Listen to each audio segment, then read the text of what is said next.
بەڵێ چیاوەکو دەزانین لە دوو ڕۆژی جەژنی ڕەمەزاندا ژمارەیەکی زۆر لە گەشتیاران ڕویان کردێتەوە هەرێمی کوردستان. دیارە گەرمیانیش سنووری گەرمیانیش لەم گەشتیارانە بێبەش نەبووە. وەکو دەزانین گەرمیان هاوسنوورە لەگەڵ بەشێک لە شارەکانی باشوور عێراق، بۆیە زۆربەی گەشتیاران بازگەکانی نزیک بە بازگەکانی گەرمیان هەڵدەبژێرن بۆ هاتن بۆ هەرێمی کوردستان و لێرەوە دەچنە شار و شارۆچکەکانی کەی هەرێمی کوردستان. بۆ قسەکردن سەبارەت زیاتر بە گەشتیاران و زانینی ڕێژەی گەشتیاران و پلانەکانی بەڕێوەبەرایەتی کاروباری بەڕێوەبەرایەتی گەشت و گوزاری گەرمیان سالار فەقێمان دەمەوێت لە زاری خۆی و زانیاری زیاتر وەربگرم. بەخێر بێ کاک سالار. کاک سالار، پلانەکانتان چی بۆ لە ڕۆژانی جەژن بۆ گەشتیاران؟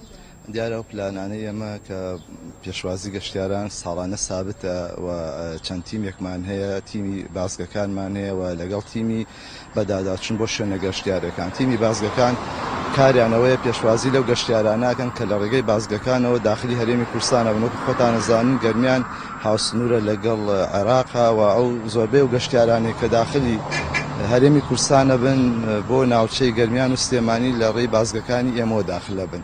و تیمی دووەمشمان کە بە تیمی پشکنین و بە دادواچوونی شوێنە گەشتیارەکانە بە دادواچوون و پشکنین بۆ شوێنانەکە کە مۆڵەتی گەشتیاریان هەیە و هەروەها چاودێری خزمەت گوزاریەکان و نرخەکانەکات. کاک سالار، ئاماری ڕێژەی گەشتیاران چەند بووە؟ ئایا بەراورد هەیە بە ساڵانی پێشووتر کەمتر بووە زۆرتر بووە و ڤایرۆسی کۆرۆنا کاریگەری هەبووە لە سەرهاتنی گەشتیاران؟ دیارە ئێمە ساڵی پار با بڵێن بەهۆی بوونی ڤایرۆسی کۆرۆناوانەوە هەر گەشتیاری ئەوتۆ نەبوو، بەڵام ئەم ساڵ کە کراوەتەوە باشتر بووە وەزعەکە، ئەم ساڵ بڵێ زیاتر بووە گەشتیار و زیاتر لە ماوەی 4 ڕۆژ یا 6200 کەس زیاتر هاتۆتە ناو گەرمیانەوە.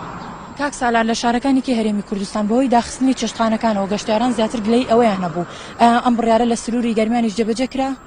نا، ئێمە ئەو شوێنانەی کە مۆڵەتی گەشتیاریانی ئەو ڕێستۆرانتانە داوامان لیان کردووە کە لە ڕۆژانی جەژنا کراوە بن، بەڵام بە پشێوەی خۆپارێزی. ئەو شێوە خۆپارێزی کە بۆیانمان داناوە دووری نێوان مێزەکان 2 مەتر ببێت و بەو شێوەیە. کاک سالارەوە چیتان کردو بۆ بەرەو پێشچوونی شوێنە گەشتیارەکان لە سنووری گەرمیان؟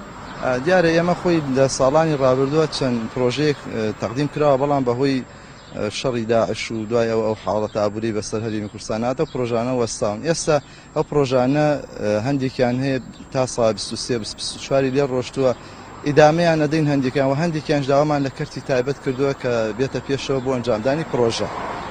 زۆر سپاس کاک سالار بۆ ئامادەبوون. سپاس بۆیە.